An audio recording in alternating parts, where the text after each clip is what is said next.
ఈరోజు మలిదశ ఉద్యమకారులు తెలంగాణ జాగృతి అధ్యక్షురాలు మాజీ ఎంపీ ప్రస్తుత ఎమ్మెల్సీ శ్రీ కల్వకుంట్ల కవితక్క గారి జన్మదిన పురస్కరించుకొని వారికి జన్మదిన శుభాకాంక్షలు తెలుపుకుంటూ మా విద్యార్థి భవన్ టీఆర్ఎస్వి ఆధ్వర్యంలో రానున్న రోజుల్లో 10th క్లాసు ఎగ్జామ్స్ ఉన్నాయి కాబట్టి 10th క్లాస్ వాళ్ళకి మన ప్యాడ్స్ పెన్నులు వాళ్ళకి సంబంధించినటువంటి అన్నీ పంపిణీ చేయడం జరిగింది.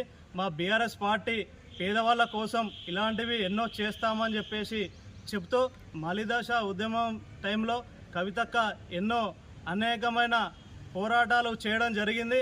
మరి వారు రానున్న రోజుల్లో పార్టీ పరంగా కావచ్చు, వారికి వ్యాపారంగా కావచ్చు, ఉన్నతమైన స్థాయిలో ఉండాలని చెప్పేసి మా విద్యార్థి విభాగంలో కోరుకోవడం జరుగుతుంది. వారు ఎప్పుడు కూడా తెలంగాణ ప్రజల కోసమే పనిచేస్తారు. ప్రజలతోని వెన్నుదన్నంటూ ఉంటూ ఏ సమస్యకైనా నేనున్నానంటూ, నేనున్నా అక్క, నేనున్నా తమ్ముడు అని చెప్పేసి ఉన్నట్టే ఉంటుంది మా అక్క. కాబట్టి వారు ఇలాంటి జన్మదిన వేడుకలు మరెన్నో జరుపుకోవాలని మనస్ఫూర్తిగా మా జమ్మకొండ విద్యార్థి ఆధ్వర్యంలో తెలపడం జరుగుతుంది.